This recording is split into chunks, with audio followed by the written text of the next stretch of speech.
News tense തുടരുകയാണ്. Professor TJ. ജോസഫിന്റെ കൈപ്പത്തി വെട്ടിമാറ്റിയ കേസിൽ കൂടുതൽ അന്വേഷണത്തിന് NIA. പ്രതി സവാദിന്റെ മൊഴിയുടെ അടിസ്ഥാനത്തിലാണ് കൂടുതൽ അന്വേഷണത്തിലേക്ക് കടക്കുന്നത്. 14 വർഷം ഒളിവിൽ തുടരാൻ നിരോധിത സംഘടനയായിട്ടുള്ള പോപ്പുലർ ഫ്രണ്ടിന്റെ സഹായം കിട്ടിയെന്നാണ് സവാദിന്റെ മൊഴി. ഇക്കാര്യത്തിൽ കൂടുതൽ അന്വേഷണം നടത്തേണ്ടതുണ്ടെന്ന് NIA കോടതി അറിയിച്ചു. ഡാനി ഇപ്പോൾ വിവരങ്ങളുമായി ചേരുന്നു. ഡാനി, ഇത്രയധികം നാളുകൾ ഒളിവിൽ കഴിയാൻ ഇയാളെ സഹായിച്ചത് അവിടെ പോപ്പുലർ ഫ്രണ്ടിന്റെ സഹായമുണ്ടെന്നാണല്ലോ. അപ്പോൾ ഈ NIAയുടെ നീക്കം എന്താണ്? ഇതിൽ വിശദമായിട്ട് അന്വേഷണം നടത്തി ഇനിയും വിചാരണ നീണ്ടുപോകുന്ന ഒരു സാഹചര്യം ഉണ്ടാകില്ലേ?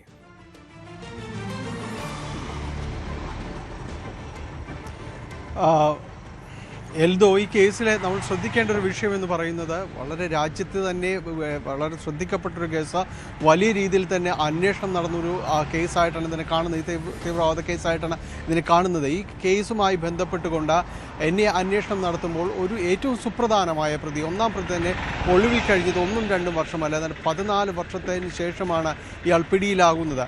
ഈ കാലയളവിൽ ഇയാൾ എവിടെയായിരുന്നു എന്ന രീതിയിൽ വലിയ അന്വേഷണങ്ങളെല്ലാം തന്നെ NIA നടത്തുകയുണ്ട്. പക്ഷേ ഇയാൾ പിടിയിലാവുന്നത് കേരളത്തിൽ വെച്ച് തന്നെയാണ് എന്നതാണ് ഈ കേസിൽ ഞെട്ടലുണ്ടാക്കുന്നത്. അതിൽ വർഷങ്ങളായിട്ട് ഇയാൾ കേരളത്തിൽ തന്നെ ഉണ്ടായിരുന്നു എന്നതും ഈ അന്വേഷണ ഏജൻസികളെയും പോലീസ് സംവിധാനത്തെ ഒന്നടങ്കം ഞെട്ടിക്കുകയും ചെയ്തിരുന്നു.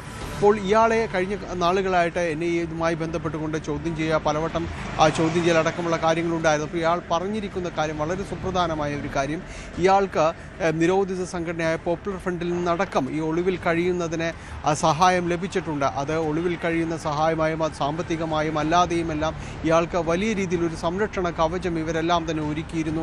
ഒരു സ്ഥലത്ത് നിന്ന് മറ്റൊരിടത്തേക്ക് പോകുന്നതിനും അവിടെ ഒളിവിൽ കഴിയുന്ന ഒരു സാഹചര്യം ഒരുക്കി കൊടുക്കുന്നതിനും എല്ലാം വളരെ ക്രിയാത്മകമായിട്ട് തന്നെ ഈ ഇത്തരം ഏജൻസി, ഈ ഒരു നിരോധിക്കപ്പെട്ട സംഘടനയുടെ ആളുകൾ ഇതിൽ ഇടപെട്ടിരുന്നു എന്നുള്ള വസ്തുതകളെല്ലാം തന്നെയാണ് ഇയാൾ അന്വേഷണ ഏജൻസികളോട് പറഞ്ഞിരിക്കുന്നത്. കണ്ണൂരിലും അതോടൊപ്പം തന്നെ കേരളത്തിന് പുറത്തുമെല്ലാം തന്നെ ഈ രീതിയിലുള്ള സഹായം ഇവരുടെ ഭാഗത്തു നിന്ന് ഇയാൾക്ക് ഉണ്ടായിരുന്നു എന്നതെല്ലാം തന്നെ പറയുന്നു. ഒരു ഒളിവിടങ്ങൾ മാറുന്നതിനുമെല്ലാം തന്നെ വളരെ പ്രധാനമായും തന്നെ ഇവരുടെ സഹായമാണ് ഉണ്ടായത്. അങ്ങനെ 14 വർഷത്തോളം ഇയാൾ ഒളിവിൽ കഴിയുകയും ചെയ്യുന്നു, സവാദ് ഒളിവിൽ കഴിയുകയും ചെയ്യുന്നു. ഇതിനിടെയാണ് കേസിൻ്റെ വിചാരണ നടപടികൾ പൂർത്തിയാക്കുകയും എന്നിട്ട് 19ഓളം പ്രതികളെ ഇതുമായി ബന്ധപ്പെട്ട് ശിക്ഷിക്കപ്പെടുകയും എല്ലാം തന്നെ ചെയ്യുന്നത്. അപ്പോൾ ഈ കേസ് ഇതിൻ്റെ ഈ പ്രതിയിലേക്ക് അന്വേഷണം എത്തുന്നില്ല എന്ന രീതിയിലേക്കെല്ലാം തന്നെ ആകുന്നു. പക്ഷേ അപ്പോഴും NIA ട്രാക്ക് ചെയ്യുന്നുണ്ടായിരുന്നു. അങ്ങനെയാണ് ഇയാൾ പിടിയിലാകുന്നത്. ഈ ചോദ്യം ചെയ്തതിൻ്റെ അടിസ്ഥാനത്തിലാണ് ഇതിൽ തുടർ അന്വേഷണങ്ങൾ ഇക്കാര്യത്തിൽ ആവശ്യമാണ് എന്നത്. കാരണം ഈ നിരോധിക്കപ്പെട്ടു പറയുന്ന സംഘടനയുടെ ആളുകൾ വളരെ സജീവമായിട്ട് തന്നെ കേരളത്തിൽ തന്നെയും പലയിടങ്ങളിലുമുണ്ട്, കേരളത്തിന് പുറത്തുമെല്ലാം തന്നെയുണ്ട് സജീവമായി. ഇവരുടെ നെറ്റ്വർക്ക് ശൃംഖലകൾ വളരെ സജീവമായിട്ട് പ്രവർത്തിക്കുന്നു. അവർ രാജ്യവിരുദ്ധ താല്പര്യങ്ങൾ മുൻനിർത്തിക്കൊണ്ട് തന്നെയാണ് പ്രവർത്തിക്കുന്നത്. അതുകൊണ്ട് ഇത് ആരൊക്കെയാണ്, എങ്ങനെയൊക്കെയാണ് ഇവരുടെ സഹായം എത്തിച്ചത് എന്നതെല്ലാം സംബന്ധിച്ച് കൃത്യമായ അന്വേഷണം നടത്തേണ്ടതുണ്ടെന്നും ഇവർ ഇപ്പോൾ ഈ ഫണ്ടിങ് എങ്ങനെയാണ്, ഏത് രീതിയിലാണ് ഇവർക്കെല്ലാം ഇതിങ്ങനെ പ്രവർത്തിക്കാൻ കഴിയുന്നത്, ഈ രീതിയിലെല്ലാം വളരെ വിപുലമായ ഒരു അന്വേഷണം ഇനിയും നടത്തേണ്ടതുണ്ട് എന്ന നിലപാടിൽ തന്നെയാണ് NIA വന്നിരിക്കുന്നത്. അന്വേഷണത്തിന് വേണ്ടിയുള്ള പ്രാഥമിക ഒരുക്കങ്ങളിലേക്കെല്ലാം തന്നെ കടന്നിരിക്കുകയും ചെയ്യുന്നുണ്ട്. ആ രീതിയിൽ അന്വേഷണം മുന്നോട്ട് പോവുകയാണ്. ഈ വിഷയങ്ങൾ ഔദ്യോഗികമായിട്ട് തന്നെ കോടതി അടക്കം കഴിഞ്ഞ ദിവസങ്ങളിൽ അറിയിക്കുകയും ചെയ്തിരുന്നു. അപ്പോൾ ഈ പ്രതിഭാഗം ഇതുമായി ബന്ധപ്പെട്ടുകൊണ്ട് വാദിക്കുന്നത് ഇയാളുടെ ഈ ഒരു കാലാവധി, ഇപ്പോഴുള്ള വിചാരണ കാലാവധി അടക്കം നീട്ടിക്കൊണ്ടുപോകാനുള്ള ഒരു ശ്രമമാണ് ദേശീയ അന്വേഷണ ഏജൻസികൾ നടത്തുന്നത് എന്ന മറുവാദമാണ് ഉയർത്തിയത്. ഏതായാലും ഇത്തരം കാര്യങ്ങൾ കോടതിയുടെ കൂടി ഒരു തീർപ്പിനനുസരിച്ചായിരിക്കും മുന്നോട്ട് പോവുക. ഏതായാലും അന്വേഷണത്തിലുള്ള നടപടികളിലേക്ക് NIA കടന്നിരിക്കുന്നു എന്നതാണ്. ഡാനി, അതായത് ഇതിലൊരു വലിയ ഗൂഢാലോചന, വലിയൊരു ശൃംഖല, ഈ പ്രതികളെ ഒളിപ്പിക്കാൻ പോലും അതിൽ കൃത്യമായിട്ടുള്ളൊരു ആസൂത്രണം നടന്നു എന്നുള്ളത് വ്യക്തമാകുന്നുണ്ട് ഇയാളുടെ മൊഴിയിൽ നിന്ന്. അപ്പോൾ ഈ നിരോധിത സംഘടനയായിട്ടുള്ള പോപ്പുലർ ഫ്രണ്ട് ഇവരുടെ കൂടുതൽ പ്രവർത്തകരിലേക്ക് അല്ലെങ്കിൽ കൂടുതൽ നേതൃത്വത്തിലേക്കൊക്കെ ഈ അന്വേഷണം എത്തിച്ചേരാനുള്ള സാധ്യത, സൂചനയാണോ മുന്നിൽ കാണേണ്ടത്?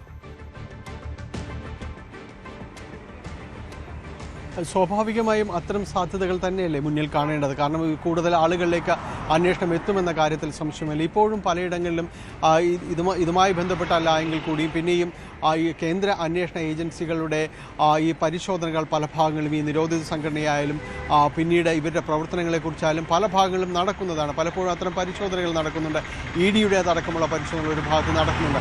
ഇതിനിടയിലാണ് വളരെ നിർണായകമായ ഒരു നീക്കത്തിന് കൂടി NIA ഒരുങ്ങുന്നത്. NIA ഇതിൽ ഇവർക്ക് സഹായം ചെയ്തിട്ടുള്ള ആളുകൾ, അവരുടെ നേതൃത്വങ്ങൾ, അവർക്ക് ഏത് രീതിയിൽ ഒരു ഇടപെടാൻ കഴിഞ്ഞു എന്നതടക്കമുള്ള കാര്യങ്ങൾ പരിശോധിക്കുകയാണ്. ഒരുപക്ഷെ അത്തരം കാര്യങ്ങളിൽ കൂടുതൽ പരിശോധനകൾ ആവശ്യമായിട്ട് വരും. അതുകൊണ്ട് തന്നെയാണ് ഈ വിവരങ്ങൾ കോടതിയെ കൂടി അറിയിക്കുന്നത്. വൈകാതെ അത്തരം കാര്യങ്ങൾ കൂടുതൽ വെളിപ്പെടുത്തൽ ഉണ്ടാകും. ഒരുപക്ഷെ ഈ കൂടുതൽ ചോദ്യം ചെയ്യലുകളും ഇക്കാര്യങ്ങളിൽ വേണ്ടി വന്നേക്കാം. അത് ഇത്തരം സംഘടനകൾ പ്രവർത്തിച്ചിരുന്നവരോ ഇപ്പോൾ അവരുടെ പങ്ക് എന്താണ്, ഏത് രീതിയിലാണ് അവർ ഈ രംഗത്ത് പ്രവർത്തിക്കുന്നത് എന്നതെല്ലാം NIA പരിശോധിച്ച് വരികയാണ്. വൈകാതെ അത്തരം നടപടികളിലേക്ക് നീങ്ങിയേക്കാം. എന്തോ ഇനി മറ്റൊന്ന്, ഈ പ്രതിഭാഗം ഉന്നയിക്കുന്ന മറ്റൊരു പ്രശ്നം, അതായത് അവർ ഉന്നയിക്കുന്ന ആരോപണം ഇത് ഈ സവാദിന്റെ വിചാരണ നീട്ടിക്കൊണ്ടുപോകാനുള്ള ശ്രമമാണ് എന്നുള്ളതാണ്. ഇതിനെന്താണ് മറുപടി നൽകുന്നത് NIA? ഇതൊരു വാദമുഖമായിട്ട് മാത്രമാണ് NIA കാണുന്നത്. കാരണം ഈ ഒരു വിചാരണ കാലയളവ്, ഈ ഒന്നാം പ്രതിയുടെ അടക്കമുള്ള വിചാരണ കാലയളവ് അടക്കം നീട്ടിക്കൊണ്ടു പോകുക എന്ന ലക്ഷ്യത്തോടു കൂടിയാണ് ഇതിൽ ഇടപെടുന്നത് എന്നതാണ് അവർ പറയുന്നത്. കാരണം ഈ കാലങ്ങളിൽ അത്രയും തന്നെ ഇയാളെ വിശദമായി ചോദ്യം ചെയ്യുന്ന അല്ലെങ്കിൽ മറ്റേതെങ്കിലും വിവരങ്ങൾ തേടുന്നതിനടക്കം ഉപയോഗപ്പെടുത്തിക്കൊണ്ട് മുന്നോട്ട് പോകാനായിട്ടെല്ലാം തന്നെ സാധിക്കുകയും ചെയ്യും. അപ്പോൾ ഇത് ഉപയോഗപ്പെടുത്തുക, അതെല്ലാം തന്നെ ലക്ഷ്യത്തോടു കൂടി വളരെ ആസൂത്രിതമായാണ് ഇതിങ്ങനെ അന്വേഷണ ഏജൻസി ചെയ്യുന്നത് എന്നതാണ് അവർ പ്രതിഭാഗം ആരോപിക്കുന്നത്. എന്നാൽ അങ്ങനെയല്ല, തങ്ങൾക്ക് കൃത്യമായ വിവരങ്ങൾ ഇയാളെ ചോദ്യം ചെയ്തെന്ന് ലഭിച്ചിട്ടുണ്ട്. അത് കണ്ണൂരായാലും മറ്റിടങ്ങളിലായാലും ഒളിവിൽ കഴിയുന്നതിന് കൃത്യമായ രീതിയിലുള്ള സഹായം നൽകിയവരെക്കുറിച്ചുള്ള വിശദമായ വിവരങ്ങൾ തന്നെയാണ്. ആരൊക്കെയാണ് ആ ഘട്ടത്തിൽ ഇടപെട്ടിരുന്നത്, പ്രത്യേകിച്ച് ഇവിടെ നിന്ന് ഇയാൾ അപ്രത്യക്ഷനാവുന്നത് മുതൽ തുടർന്ന് അങ്ങോട്ട് വളരെ വ്യക്തമായ ഒരു പ്ലാനിങ്ങോടുകൂടി തന്നെയാണ് അവർ മുന്നോട്ട് പോയിരുന്നത്. അപ്പോൾ അതിൽ ആരെല്ലാമാണ് ഇടപെട്ടിരുന്നത് എന്നതെല്ലാം സംബന്ധിച്ച് തങ്ങൾക്ക് കൃത്യമായ രീതിയിലുള്ള വിവരങ്ങളുണ്ടെന്നും അത് ചോദ്യം ചെയ്തതിൽ നിന്ന് ലഭിച്ചതാണെന്നും ഇതിൻ്റെ ഭാഗമായി ഈ വിവരങ്ങൾ കിട്ടിയവരെ, ഇവരെക്കുറിച്ചുള്ള വിവരങ്ങൾ ലഭിച്ചവർ, അവരെ കൂടി ഈ അന്വേഷണത്തിൻ്റെ ഭാഗമാക്കി ചോദ്യം ചെയ്യേണ്ടതുണ്ട് എന്ന നിലപാടിൽ തന്നെയാണ് അന്വേഷണ ഏജൻസികളുള്ളത്. വൈകാതെ ഈ വിവരങ്ങൾ കൃത്യമായി കോടതിയെ കൂടി ബോധ്യപ്പെടുത്തിക്കൊണ്ടായിരിക്കും മുന്നോട്ട് പോകുക. ഈ രീതിയിലാണ് പ്രതിഭാഗത്തിലെ വാദമുഖങ്ങളെ ഏതായാലും NIA നേരിടുന്നതും. എന്തോ ശരി, ഡാനി പോളാണ് വിവരങ്ങൾ നൽകിക്കൊണ്ടിരുന്നത്. കൊച്ചിയിൽ പ്രൊഫസർ TJ ജോസഫിന്റെ കൈവെട്ടി കേസിൽ അത് ഗൂഢാലോചനയിൽ വിശദമായിട്ടുള്ള അന്വേഷണമാണ് NIAയുടെ ആലോചനയിൽ. പോപ്പുലർ ഫ്രണ്ട് ഓഫ് ഇന്ത്യയുടെ കൂടുതൽ അംഗങ്ങൾക്ക് പങ്കുണ്ടോ എന്നുള്ള ഒരു അന്വേഷണം അത് പൂർണ്ണമായിട്ടും ആ അർത്ഥത്തിൽ തന്നെ നീങ്ങാനാണ് NIA പരിശോധിക്കുന്നത്. കഴിഞ്ഞ വർഷം അറസ്റ്റിലായിരുന്നു കേസിലെ മുഖ്യപ്രതിയായിട്ടുള്ള സവാദ് വർഷങ്ങളാണ് ഒളിവിൽ കഴിഞ്ഞത്. ആ ഒളിവിൽ കഴിയാൻ ഉൾപ്പെടെ സഹായം നൽകിയത് പോപ്പുലർ ഫ്രണ്ട് പ്രവർത്തകരാണെന്നാണ് അയാളുടെ മൊഴി. TK Rajmohan NIA SP telephone ലൈനിലുണ്ട്. സർ, ഇതിൽ പ്രധാനപ്പെട്ട കാര്യം അവിടെ പോപ്പുലർ ഫ്രണ്ടിൻ്റെ കൃത്യമായിട്ടുള്ള ഒരു ആസൂത്രണവും ഗൂഢാലോചനയും അവിടെ ഉണ്ടായിരുന്നു എന്ന് വ്യക്തമാക്കുന്നതാണ് ഈ സവാദിൻ്റെ മൊഴി. അതായത് ഒളിവിൽ കഴിയാൻ, ഇത്രമാത്രം നാളുകൾ ഒളിവിൽ കഴിയാൻ അയാൾക്ക് ഒറ്റയ്ക്ക് കഴിയില്ല എന്നുള്ളത് വ്യക്തമായിരുന്നു. അപ്പോൾ വളരെ പങ്ക് വ്യക്തമാവുകയല്ല. NIAയുടെ ഈ നീക്കത്തെ എങ്ങനെ കാണുന്നു, ഈ അന്വേഷണം കൂടുതൽ ഇത്തരത്തിൽ വ്യാപിപ്പിക്കാനുള്ള തീരുമാനത്തെ? തീർച്ചയായിട്ടും NIA ആണ് അത് പ്രോപ്പറായി കേസ് ഇൻവെസ്റ്റിഗേറ്റ് ചെയ്തിട്ട് ആദ്യം പ്രതികളെ അറസ്റ്റ് ചെയ്തതെന്ന്. കാരണം അത് ലോക്കൽ പോലീസും ക്രൈംബ്രാഞ്ചും ഒക്കെ വലിയ പ്രശ്നമായിട്ട് ആ പ്രൊഫസർക്ക് ഒരു കോൺഫിഡൻസും ഇല്ലാത്ത സമയത്താണ് NIA ഇൻവെസ്റ്റിഗേഷൻ ടേക്ക് ഓവർ ചെയ്തത്. അപ്പൊ സ്വാഭാവികമായിട്ടും NIAക്ക് ഇൻവെസ്റ്റിഗേഷൻ ടേക്ക് ഓവർ അവരുടെ ഇൻപുട്ട് തന്നെ ഉണ്ട്, അവർക്ക് അതിന്റെ പ്രത്യേക ഇൻപുട്ട് ഉണ്ട്. കാരണം ആ സമയങ്ങളിൽ ഇത് ഈ അന്നത്തെ PFI അന്നത്തെ NDF-ന്റെയും PFI-ന്റെയും ആൾക്കാർ തന്നെയാണെന്ന് യാതൊരു സംശയമില്ല.